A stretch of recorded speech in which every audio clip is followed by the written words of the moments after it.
전두환 전 대통령이 오늘 오전 8시 40분쯤 서울 서대문구 연희동 자택에서 향년 90세의 나이로 사망했습니다. 최근 악성 혈액암인 다발성 골수종 치료를 받아온 것으로 전해지고 있는데요. 끝내 5.18 민주화 운동에서의 유혈 진압에 대한 사과 없이 생을 마감하게 됐습니다. 이 내용 포함해서 이 시각 정치권 이슈들 살펴보겠습니다. 김민하 평론가와 함께하겠습니다. 어서 오십시오.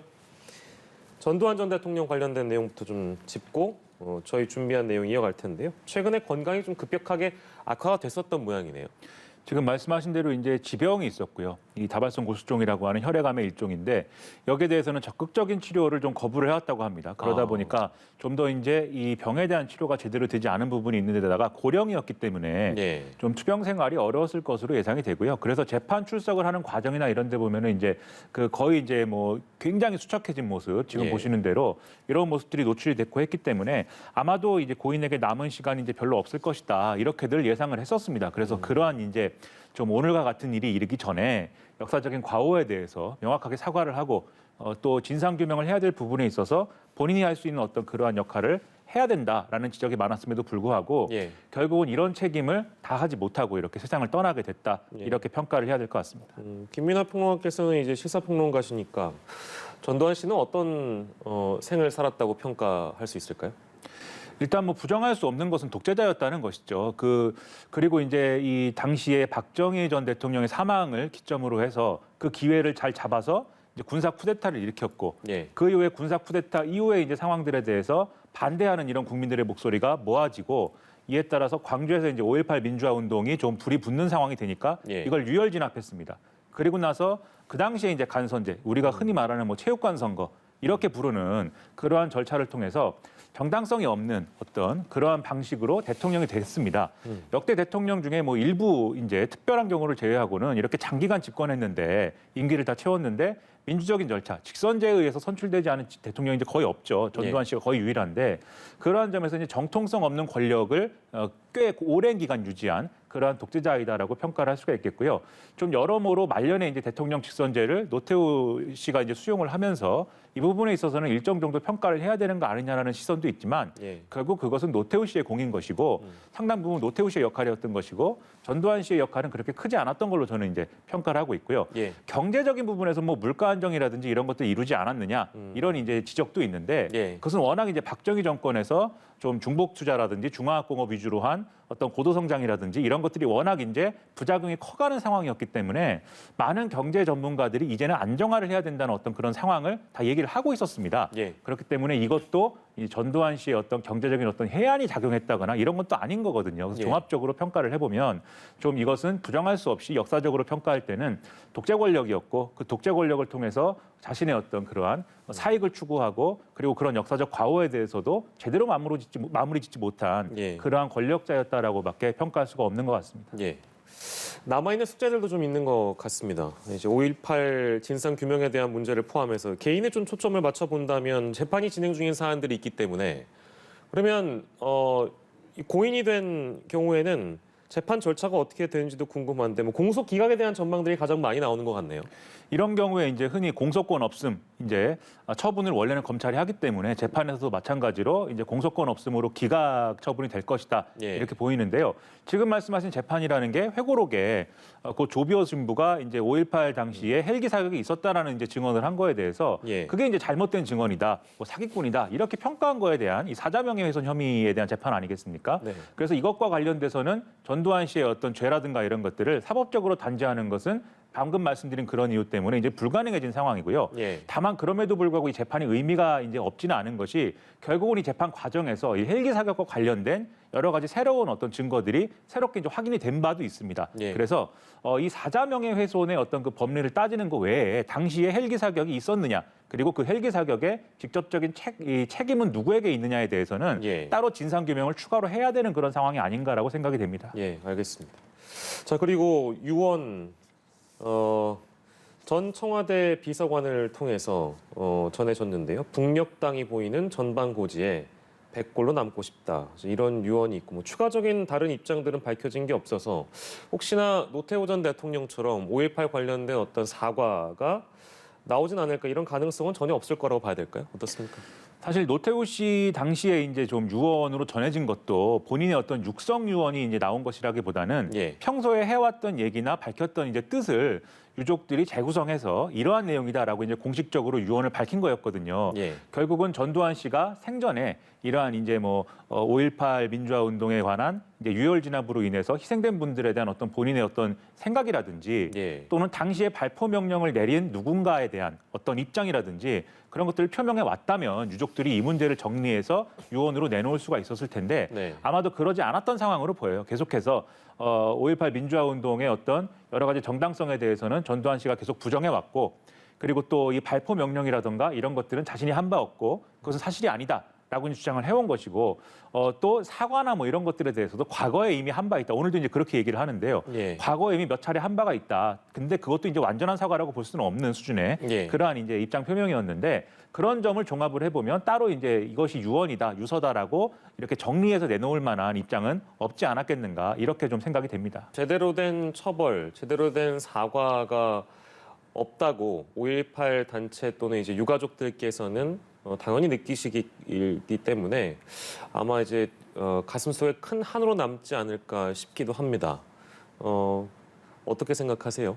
당연히 그렇습니다. 이것은 이제 5.18 민주화 운동에서 희생된 분들 그리고 거기에 의해서 피해를 입은 분들이 당연히 마지막까지도 이 가해자의 가장 이제 중요한 어떤 좀 역할을 했던 전두환 씨의 공식적인 어떤 사과라든지 책임 인정이라든지 또는 네.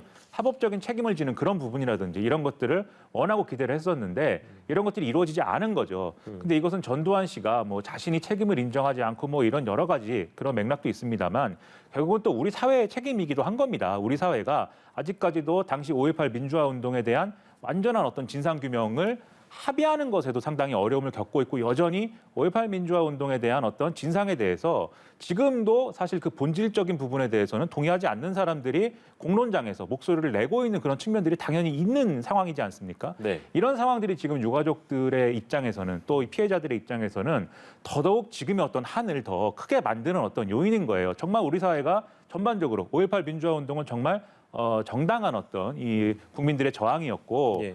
그러한 상황들을 우리 누구도 우리 사회를 구성하는 누구도 이제 부정하지 않는 상황이다라고 한다면 예. 정말 사과 없이 책임 인정 없이 떠난 권력자에 대해서도 정말 그것의 어떤 부덕함을 이렇게 지적하고 말 일인데 예. 아직도 그렇게 역사적으로 정리되지 않은 부분이 남아 있다는 거에 대해서는 예. 우리 사회가 전반적으로 또 이번 기회를 통해서 다시 한번 되돌아볼 부분이라고 생각을 합니다. 여전히 부족한 5.18 민주화 운동 진상 규명에 대한 문제를 더 단단하게 매듭지어야 되는 어떤 계기가 되었으면 좋겠다는 생각도 드는데요. 논란의 어록들 좀 살펴보도록 하겠습니다. 많은 분들이 아실 텐데 전두환 씨는 여러 논란의 어록들을 남기기도 했습니다. 그 발언들 좀 정리를 해주신다면요. 뭐 대표적으로는 이제 뭐 광주 이제 당시에 5.18 민주화 운동에 대해서 뭐 광주는 폭동이다 이렇게 얘기한 것도 있고 네. 그다음에 추징금을 납부해야 되는 그런 상황에서 이 비자금 관련해서 이제 굉장히 천문학적 액수의 이제 비자금이 나중에 이제 재판을 통해서 드러나게 된 거에 대해서 추징금을 이제 납부해야 되는데 거기에 대해서 이제 뭐 내 전 재산은 29만 원밖에 없다. 통장에 29만 원 정도가 있는 것이다. 이렇게 이제 얘기를 한 바도 있고 예. 그 외에도 이제 지난번에는 이제 여전히 이제 책임을 인정하지 않고 있고 추징금을 제대로 납부하지 않고 있는 거에 대해서 이제 일각에서 이제 좀 전두환 씨가 골프를 치고 있는 현장에 가서 이제 따지기도 했는데 예. 그 과정에서 이제 굉장히 최근 일이지 않습니까? 그 과정에서도 당신이 대신 내주겠느냐 예, 예. 이렇게 얘기를 하기도 해서 정말 마지막까지 어떤 그 추징금을 납부하는 것 등의 어떤 사법적인 책임을 다하는 것 예. 그리고 역사적으로 이 5.18 광주 민주화 운동에 대한 어떤 그런 본질적인 어떤 그러한 성격을 인정하는 것 이런 것들에 대해서 자기 역할을 다 하지 않은 것들이 이러한 망언들을 통해서 또 드러나고 있는 것이죠. 추징금 얘기가 나왔으니까요. 미납 추징금은 956억 원에 이르는 것으로 확인이 되고 있습니다. 이거 받을 수 있을까요? 일단 추징금에 대해서는 지금 이 본인이 당사자가 지금 이제 사망했기 때문에 예. 다른 가족들이 뭐 갚아야 되는 거 아니냐 이렇게 생각하실 수도 있겠는데 네. 추징금이라는 거는 그 당사자에게 가해지는 이제 형벌이기 때문에 예. 그 사람이 이제 사망을 할 경우에는 상속이나 이런 절차가 진행되지 않습니다. 그렇기 때문에 추징금을 이제 추가로 받아낼 수는 없는 상황이 이제 됐다라고 볼 수가 있겠고요. 이 추징금도 있지만 지금 세금 체납액이 거의 10억 원에 이르는 이제 고액 체납자거든요. 장기간 고액의 체납을 가지고 있는 그러한 이제 인물인데 이 부분은 이제 세금이기 때문에 이것은 상속이 됩니다. 예. 그래서 세금 문제와 관련돼서는 유족이 상속을 받게 되면 당연히 유가족이 이 세금을 내야 되는데 다만 이것도 상속을 포기할 경우에는 유가족이 세금을 납부해야 될 의무가 없어지는 것이고요. 예. 그리고 상속이 이루어진다 하더라도 그동안 추징금 납부를 좀 압박하기 위해서 전두환 씨의 명의 또는 다른 사람의 명의로 된 재산을 검찰이 막 찾고 그것을 이제 압류하고 뭐 이런 과정들이 또 있었기 때문에 예. 이렇게 실질적으로 이 눈에 보이는 어떤 재산들이 남아 있겠는가라는 좀 숨겨져 있을 수는 있겠지만 남아 있겠는가라는 의문들이 있기 때문에 사실상 현실적으로는 지금 미납된 세금하고 추징금이라는 것은 우리 사회가 좀 받아내는 것은 어렵지 않겠느냐라는 진단이 많이 나오고 있습니다. 예. 장례 절차는 어떻게 한다고 합니까? 가족장이 될 가능성이 높아 보이죠? 일단은 지금 이제 국가장법이나 이런 것에 따르면 여러 가지 정치적인 의견들은 있습니다만 국가장의 대상이기는 합니다. 그런데 이것은 국무회의의 심의를 거쳐야 되고 예. 그 과정에서 당연히 이제 역사적인 평가라든가 이런 것들을 고려해야 되지만 가장 중요한 건 가족들의 의사거든요. 유가족들의 의사를 1차적으로 고려해야 될 텐데 예. 일단 유가족들이 가족장을 치르기로 일단 의견 정리를 한 것 같아요. 그러면 전두환 씨의 국가장과 관련돼서는 아마 국무회의의 안건으로도 거론되지 않는 상황으로 갈 것으로 보이고요. 예. 그래서 전두환 씨의 이제 장례 자체는 가족장으로 치러질 가능성이 커지게 될 것이고, 그러면 이제 누가 여기에 뭐 조문을 가느냐 뭐 이런 정치적인 논란이 당연히 남게 되겠죠. 그렇습니다. 오늘 뭐 윤석열 후보는 이제 조문을 가는 게 맞지 않겠느냐라고 했다는데 뭐 그런 논란은 좀 벌어지겠지만 국가장 논란은 이 부분에 있어서는 이제 좀 제한이 될 것 같고요. 그다음에 그러면 어디에 묻히느냐 이 문제가 남는데 예. 지금 국립묘지법에 의하면 실형을 선고받고 이런 전력이 있으면 일단 국립묘지에는 안장될 수가 없습니다. 이게 지난번에도 논란이 있었지만 예. 일단 보훈처가 명확히 정리를 한 부분이에요. 그래서 국립묘지에 안장되는 것은 불가능하고요. 유가족들도 이 앞서 말씀하신 이제 그 전두환 씨의 유언에 따라서 화장을 해가지고 뭐 전방에 어디 이렇게 좀 안치하거나 이렇게 하는 방안을 고려 중이라고 하니까 예. 이 장례 문제나 이제 시신 안치 문제 이런 것들은 좀 이번에는 사회적 논란이 커지지는 않을 것으로 생각이 됩니다. 예, 알겠습니다. 전두환 씨 관련 내용은 이 정도로만 정리하고요. 저희가 준비한 정치권 이슈를 살펴보도록 하겠습니다. 국민의힘 윤석열 후보 3김 체제 선대위 구성에 지금 애를 먹고 있는 상황인데 사실상 현재까지는 양김 체제라고 봐도 무방한 상황입니다. 왜냐하면 김종인 전 비대위원장의 합류가 불투명해지는 그런 상황으로 나아가고 있기 때문인데요. 윤 후보의 입장, 김 전 위원장의 입장 차례로 준비해봤습니다. 함께 들어보시죠. 고민을 뭐를 고민을 해? 내가 고민할 거 아니야. 오히려 머리가 맑고 편하네요. 나는 더 이상 이제 정치 문제에 대해서 얘기하고 싶지가 않아요. 위원장님 그럼 총괄 내가 어제 나는 지금 이제 내 일상으로 좀 회귀하는 거야 지금 오늘서부터. 그거는 나와 관련된 거는 내가 알아서 하는 일이지. 남의 무슨 영향을 받고 내가 움직이거나 그러진 않아요. 내가 무슨 한두 번 경험해 본 사람도 아니고 과거에 여러 번 내가 경험을 해봤는데 내가 확신이 쓰지 않는 일은 난 안 한다고 내가 늘 그러잖아요. 응? 그러면 됐지. 더 이상 나한테 물어볼 거 뭐 있어. 그래서 우리 김 박사님께서 뭐 며칠 생각을 하시겠다고 하니까 저도 기다리고 있는 중입니다. 그래서 저는 뭐 아직 전달을 받지 못했습니다. 네. 좀 생각할 그 시간을 갖겠다고 하셨으니까 네. 가정적인 질문을 하지 마시고 구체적인 걸 해주세요. 네. 김종인 전 위원장 없는 선대위도 그러니까 그것도 다 가정적인 질문 아니에요. 생각을 해보시겠다고 했으니까 기다리고 있는 것이 맞는 거 아니겠습니까? 네. 그 김종인 위원장께서는 일상으로 돌아간다는 표현을 그래서 뭐 거기에 대해서 저보고 논평을 하라고? 아니 뭐 제가 알고 있는 거에 대해서 궁금한 거 있으면 뭐 물어보십시오. 네, 보신 그대로입니다. 온도가 많이 달라졌죠. 날이 좀 서 있다 이렇게 볼 수 있겠는데 일단 김종인 위원장의 언급을 보면 지금 내 일상으로 회귀하는 거다 이제 이런 표현도 나왔습니다. 이게 그러니까 선대위 합류에 사실상 거부했다라고 해석을 해도 될까요? 어떻게 보셨어요? 뭐 일상으로의 회귀라고 하면 일상이 아닌 것은 그럼 뭐겠습니까? 일상이 아닌 것은 이제 선거에 적극적으로 한 사람의 플레이어로서 끼어들어서 이 선거를 진두지휘하고 선거에 이제 지대한 영향을 미치면서 이제 선거 캠페인을 끌고 가는 역할, 이 역할을 맡는 것이 일상이 아닌 것일 텐데 예. 뭐 일상으로 회귀한다고 하는 거니까 그 역할을 내려놓는 것이 바람직하다라고 생각한다라는 말을 한 거죠. 예. 그리고 뭐 지금 방금도 들으셨듯이 더 정치 얘기는 이제 안 할 거다라고 얘기를 했기 때문에 네. 정치 얘기를 안 할 거다라는 게 뭐 사석에서 정치 얘기를 안 한다는 말은 아니지 않습니까? 정치적인 역할이나 이런 것들이 이제 안 하겠다라고 한 것이기 때문에 이 말만 보면은 김종인 총괄 총괄선대위원장 카드는 사실상 물 건너간 것이 아니냐라고 해석을 할 수가 있겠는데요. 다만 뭐 우리가 그런 말 있지 않습니까? 끝날 때까지 끝난 것은 아니다. 뭐 예. 이런 얘기가 있는데 예. 지금 계속 같은 상황이 반복이 되고 있습니다.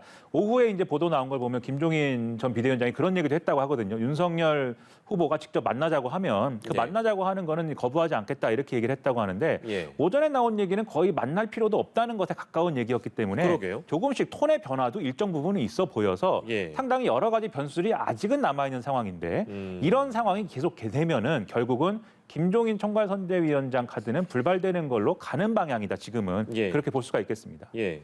윤 후보 역시도 뭐 그 양반 말씀은 내게 묻지 마라 이렇게까지 하는 걸 보면 역시 날이 서 있고요.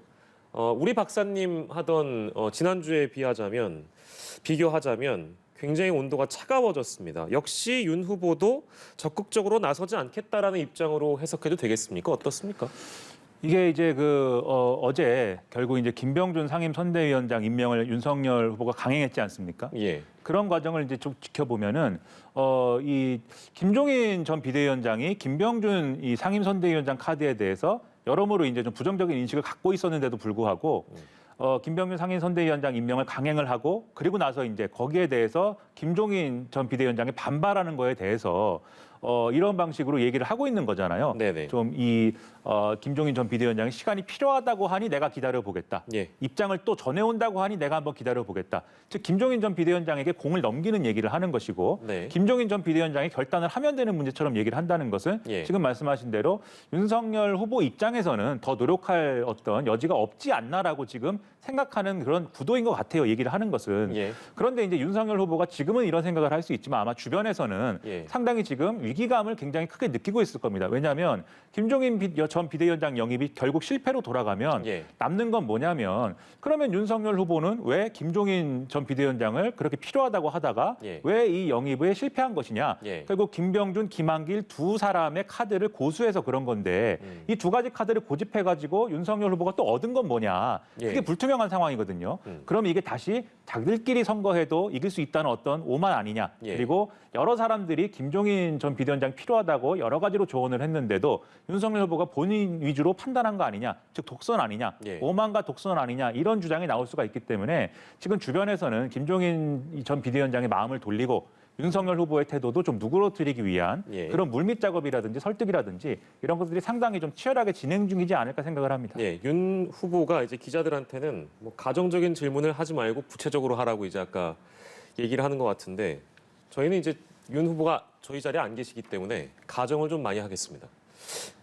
아까 지금 말씀하시기로는 김한길 대표 그리고 김병준 교수 합류에 대해서 고수를 하고 있기 때문에 김종인 위원장이 이제 그런 부분 불편해하는 거 아니겠는가?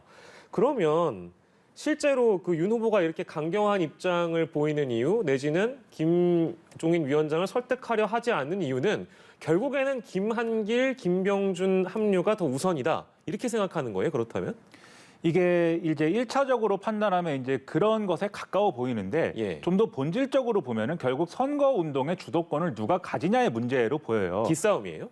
기싸움이라기보다도 선거 캠페인을 어떻게 이제 가져갈 거냐의 문제인 건데 예. 김종인 전 비대위원장 측의 논리는 이런 겁니다. 지금 상황, 지금의 국민의힘의 어떤 그런 조건 그리고 윤석열 후보가 지금 갖고 있는 정치적 역량으로는 예. 이 선거를 돌파할 수가 없다. 그렇기 때문에 김종인 전 비대위원장이 와서 이 선거의 성격을 중도적으로 그리고 미래적으로 그리고 뭔가 새로운 가치를 추구하는 쪽으로 컨트롤을 해줘야 예. 이 선거는 이길 수 있다. 이제 이 주장을 하는 것이고요. 예, 예. 윤석열 후보의 입장은 결국 뭐냐면 후보 중심으로 치르는 선거이다. 이것은 그래서 김종인 전 비대위원장이 일전에 그런 표현을 쓴 적이 있습니다. 윤석열 후보가 이제 배우의 역할을 충실히 해야 되고 예. 감독을 할 사람을 제대로 이제 골라야 된다. 네. 이런 얘기를 했는데 윤석열 후보는 그 비유에 동의하지 않는 것 같아요. 그래서 배우가 아니고 예. 이 선거는 이제 내가 책임지고 내가 치르는 것이다라는 인식을 갖고 있기 때문에 예. 그래서 충돌이 일어나는 것 같은데 일단 김종인 전 비대위원장은 김병준 상임선대위원장 카드라든지 예. 뭐 김한길 전 대표 카드라든지 이 사람의 어떤 중요성이라기보다는 결국 김종인 전 비대위원장이 선거 전체를 컨트롤할 수 있느냐가 이제 핵심인 것 같고요. 예. 그런 점에서 이제 윤석열 후보 입장에서는 지난번에 이제 주말에 김병준 전 이제 비대위원장을 김종인 전 비대위원장에게 데리고 가서 예. 앞으로 선거를 치르게 되면 불협화음을 내지 않겠다. 예. 김병준 전 비대위원장이 상임선대위원장을 맡게 되면 예. 당연히 김종인 전 비대위원장보다 밑에 있는 것이다. 예. 이렇게 좀 어떤 이 구도의 정리를 한 것 같아요. 그렇기 때문에 김종인 전 비대위원장도 어느 정도 이제 양해를 했다고 윤석열 후보는 생각을 했을 텐데. 그래서 발표를 한 거라고 보여지는데. 그렇죠. 그래서 이제 확정적으로 얘기를 했겠죠.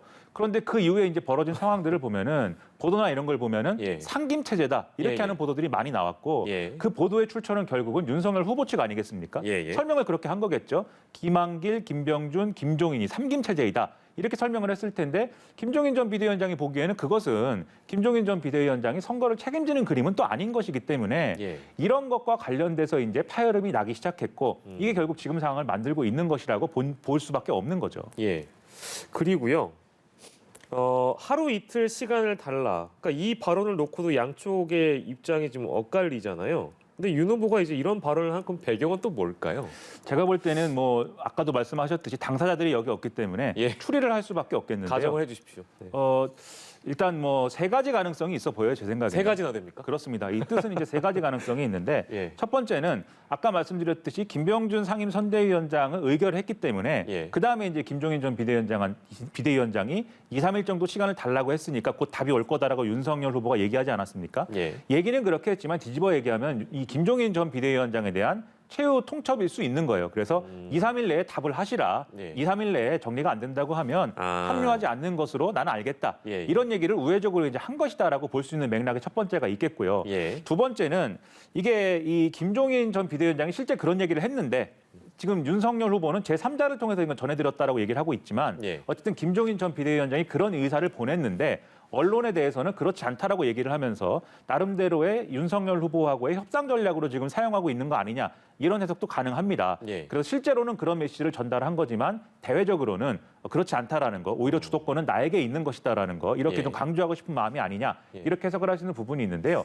세 번째 해석은 뭐냐면 이 김종인 전 비대위원장은 이런 말을 한 적이 없는데 예. 김종인 전 비대위원장은 오히려 총괄선대위원장으로 가는 것은 좀 어려워진 것 같다라는 판단을 했는데 중간에 중재라는 사람들이 있을 겁니다. 예. 예를 들면은 이제 김종인 전 위원장이 합류하게 될 경우에 뭐 예를 들면 종합상황실장이라든지 뭐 이런 자리를 맡을 것으로 추정이 됐던 임태희 전 대통령 비서실장이라든지 예. 그다음에 실제로 이제 메신저로서 윤석열 후보하고 김종인 전 위원장 사이를 좀 왔다 갔다 했던 이준석 대표라든지 예. 이런 사람들이 중재를 좀 하려고 했을 텐데 네. 그래서 김종인 전 비대위원장한테는 김병준 상임선대위원장 카드를 좀 밀어볼 테니까 임명을 하지 말라고 할 테니까 예. 좀 2, 3일만 기다려 주시라 이렇게 얘기를 하고 윤석열 후보한테 가서는 지금 2, 3일 정도를 일단 기다릴 필요가 있으니 김종인 전 비대위원장이 마음을 돌리려면 그러면 김병준 상임선대위원장 임명을 2, 3일 정도 미뤄달라고 얘기를 해서 예. 이 얘기가 서로 이제 이게 김종인 전 비대위원장이 2, 3일 동안 기다려달라는 얘기다라는 걸로 전달이 됐을 가능성도 있을 것 같거든요. 예. 저는 개인적으로 이제 세 번째 가능성이 지금 제일 높아 보이기는 하지만 예. 뭐 실제로 이제 정치적인 영역에서 이 얘기가 어떻게 돌아갔는지는 당사자들만 아는 것이겠죠. 알겠습니다. 이 얘기 이제 마무리하는 차원에서 그렇다면 이제 저희 그 첫 질문으로 다시 돌아가는데요. 아까 오후에 나왔던 일부 인터뷰를 보면 만나자고 하면 일단 만나기는 할 거다 이런 식으로 김종인 위원장이 언급을 했다고 하잖아요. 그러면 극적 합류 가능성은 뭐 여전히 열려 있다 이렇게 봐도 되겠습니까? 여전히 이제 남아 있기는 할 것 같은데요. 왜냐하면 오늘 이제 말씀하신 그런 이제 김종인 전 비대위원장의 입장 변화도 있지만 예. 장제원 의원이 또 입장 표명을 한 것이 있습니다. 장제원 의원은 이제 권성동 당시 후보 비서실장이 예. 당 사무총장으로 가면서 지금 비어있는 후보 비서실장을 채울 것으로 예상이 됐는데 네. 장제원 의원이 이제 SNS에 올린 글을 보면은 이제 윤석열 후보 곁을 떠나겠다. 지금 본인의 거취가 논란이 되고 있고 예. 그런 것들이 이 윤석열 후보의 인재 영입에 방해가 되는 것 같으니 예. 내가 떠나겠다라고 이제 얘기를 했어요. 김종인 전 비대위원장 입장에서는 그동안 장제원 의원이 후보 비서실장을 맡는 거에 대해서도 예. 아들 문제가 논란이 있고 하기 때문에 경계를 해왔거든요. 그래서 이런 것으로 김종인 전 비대위원장과의 협상에 좀 물꼬를 터주려고 하는 역할을 자임한 것으로 보이는데요. 예. 근데 이 문제의 또 핵심이 장제원 의원이 남긴 글 속에도 남아 있습니다. 뭐라고 써놨냐면 예. 이 후보 외에는 다 조연이다. 그리고 후보가 명실상부하게 원탑으로서의 이런 역할을 좀 행사하시기를 바란다. 이렇게 예. 써 있습니다. 본질적으로는 김종인 전 비대위원장이 원톱이 아니고 예. 여전히 윤석열 후보가 원톱이라는 이런 형태를 고수해 주기를 또 바라는 거예요. 결국 윤석열 후보 입장에서는 장제원 의원도 이제 사퇴를 했고 하니 뭐 이게 뭐 사실 직을 맡지는 않았기 때문에 사퇴를 했다고 하면 좀 어렵습니다만 떠났으니 김종인 전 비대위원장도 마음을 좀 돌려달라. 예. 다만 그럼에도 불구하고 선거운동의 주도권은 후보가 온전히 가지는 것이 맞다. 예. 이렇게 접근을 하면서 다시 협상을 해보려고 할 텐데 예. 여전히 그게 이제 김종인 전 비대위원장의 마음에 드는 형태일 것이냐. 여전히 이제 김병준 상임선대위원장의 역할과 권한 그리고 특히 김한길 전 대표가 새시대 준비위원장 후보 직속의 특별위원장을 맡는다고 하는데 예. 이 역할과 권한 관계가 명확히 정리가 되지 않는 것에 대한 불만을 갖고 있기 때문에 예. 그 불만이 해소되는 건 아니어서 협상이 합의로 이루어질 것이냐에 대해서는 오늘 이 시점에서는 다소 이제 부정적으로 일단은 보이는데 예. 다른 노력들도 좀 있겠죠. 장제원 의원 외에도 예. 그런 노력들이 어떻게 되는지를 지켜봐야 될 것 같습니다. 아무튼 가장 뜨거운 이슈라서 저희가 좀 깊게 짚어봤고요.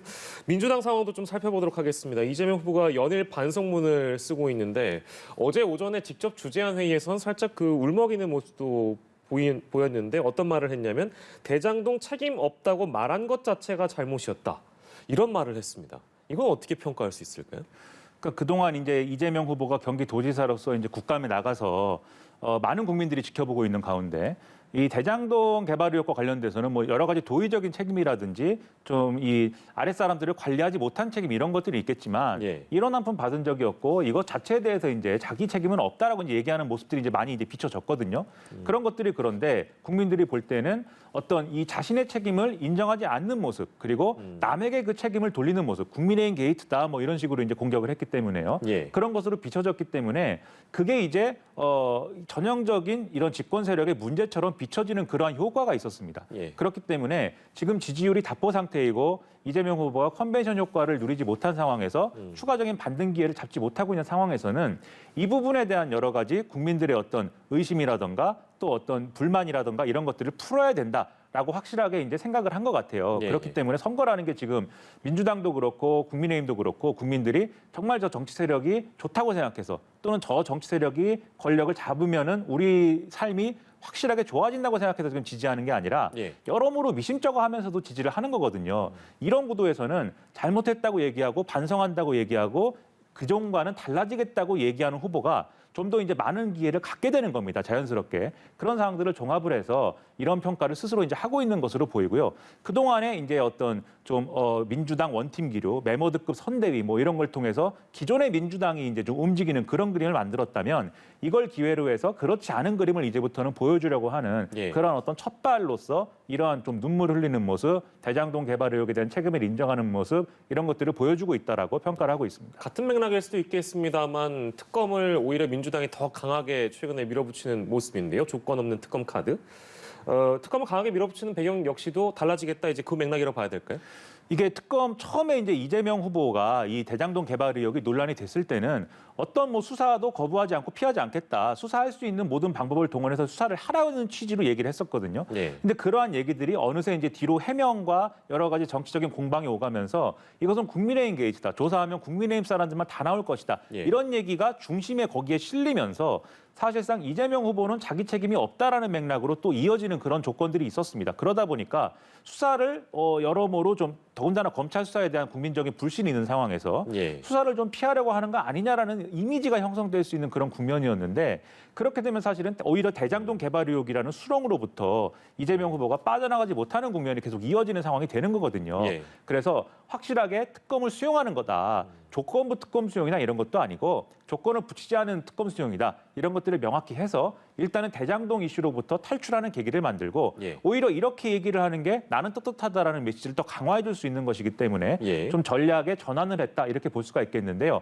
다만 이 효과를 극대화하기 위해서는 후보가 본인 입으로 특검 조건에 대해서 여러 가지 얘기를 하는 것은 제가 볼 때는 오히려 효과를 좀 떨어뜨리는 측면이 있어요. 예를 들면 부산저축은행에서 대장동 개발 관련돼서 초기 자금 대출한 거에 대한 의혹을 예. 당시에 부산저축은행 수사를 맡았던 윤석열 당시 검사가 덮은 거 아니냐라는 의혹도 이 특검 수사에 포함돼야 된다라는 주장을 이재명 후보가 이 특검 얘기할 때마다 이제 하거든요. 예, 예. 근데 그런 것들은 어차피 특검 협상에 들어가면 당 할 거니까. 지도부가 해야 될 것이기 때문에 예. 계속 후보가 언급할 필요는 없는 것이라서 지금 이제 이런 전략을 취하기로 했으면 예. 그런 전략을 극대화할 수 있는 그런 태도를 보여주는 것이 오히려 나을 것이다라는 생각을 갖고 있습니다. 알겠습니다. 그 내용까지 저희가 만나보도록 하겠습니다. 이 시각 정치권 이슈 살펴봤습니다. 김민아 시사평론가와 함께했습니다. 고생하셨습니다.